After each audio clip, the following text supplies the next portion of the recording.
Michael Jackson பின்னாலே உலகத்துக்கு பின்னாலே ஓடுவதற்கு அல்ல, எனக்கு பின்னாலே நீ வர வேண்டும், உன்னை நான் வழி நடத்துவேன், உன்னை திட்டம் வைத்திருக்கிறேன் சொன்னார். அன்று கொடுத்தேன் 3 டீஸ், கேபிட்டல் டி. வாலிப சகோதர சகோதரிகள் நிறைய பேர் உட்கார்ந்திருக்கீங்க. கொடுத்து பாருங்கள் நடப்பது என்ன என்பதை. கொடுத்தவருக்கு தான் கொடுக்கிறோம்.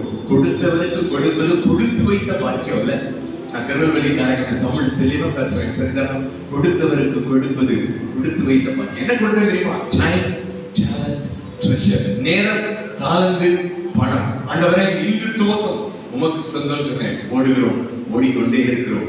அப்படின்னா பிரச்சனை இல்லையா? ஏகப்பட்ட பிரச்சனை. 1986 என்னுடைய திருமணம் நிச்சயிக்கப்பட்டாயிற்று. நண்பர் இஸ்ரேல் தெரியுமா உங்களுக்கு? எல்லாத்துக்கும் தெரிஞ்சிருப்பாங்க, அடிக்கடி வந்திருப்பாங்க. இஸ்ரேல் என்னுடைய சகோதரி தான், என்னுடைய கசின்ஸ், சித்தப்பா பெரியப்பா பிள்ளைங்க. சரியா? எல்லாம் ஃபிக்ஸ் ஆயிடுச்சு. நாங்க எல்லாம் 29 மேக்கு கல்யாணத்துக்கு ரெடி ஆகிட்டு இருக்கோம். ஏப்ரல் 16 புல்லட்ல போயிட்டு இருந்த என்னுடைய தகப்பனா ஒரு ஆக்சிடென்ட்ல மரித்து போய்விட்டார். அவருடைய சடலம் வைக்கப்பட்டிருக்கிறது. நான் கேட்கிறேன், ஆண்டவரே என்ன ஆண்டவரே புரியலையே.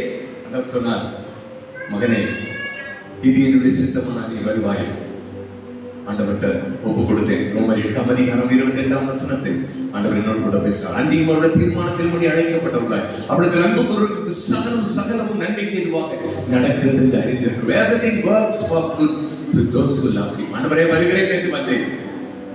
நான் எழுதின பாடல் அந்த விபிஎஸ்ல விடுமுறை வேதாகம பள்ளிக்கு எழுதின பாடலை ஞாபகப்படுத்தினார். ஒவ்வொரு நாடும் உங்களோடு நடக்க தேவானை உதவி செய்யும். கடைசி 2 வரிகள், எங்கவெல்லாம் உம்மை நோக்கி உதவி செய்யும், உம்மை நோக்கி செல்ல உதவி செய்யும். ஆண்டவர் கேட்டார், மகனே மற்றவர்கள் தானான்னு கேட்டார். இல்ல ஆண்டவரே, நான் கொடுக்கிறேன், உமக்கு தானே நான் வாழ்வேன், வாழ்ந்தாலும் உமக்காக, வீழ்ந்தாலும் உமக்காக. அந்த நாளிலே மாலை மரியாதையோடு நீ ஒரு குறிப்பிட்ட கடவுளை சொல்லி இதை பற்றி ஒரு பாடலை பாட உலகமெங்கும் பிரசித்தி ஆயிடும். ஏஆர் எங்களுக்கு ரொம்ப, ஆல் இந்தியா ரேடியோ எங்களுக்கு ரொம்ப பெருமைப்படும். உங்களுக்கு நிறைய பணம் கிடைக்கும், சினிமால கூட சான்ஸ் கிடைக்கும். என் மனைவி சொன்னாதான் பாடினாள், இயேசுவை தவிர யாரையும் பாடுவதில்லை. அந்த 3வது கிட்டத்தட்ட 8 வயதிலே அவர் எடுத்த தீர்மானம் என்று நாங்கள் உலகமெங்கும் ஆண்டவருக்கு மகிமையாக பாடி வருகிறோம். யாரை குறித்து பாடுகிறோம், எதற்காக பாடுகிறோம், எல்லாம் சேர்ந்து பாடப்படுறோம். பாடலாமா? இயேசுவை துதிப்பேன். And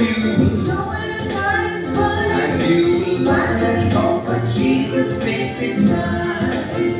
Now let us have a talk with Jesus.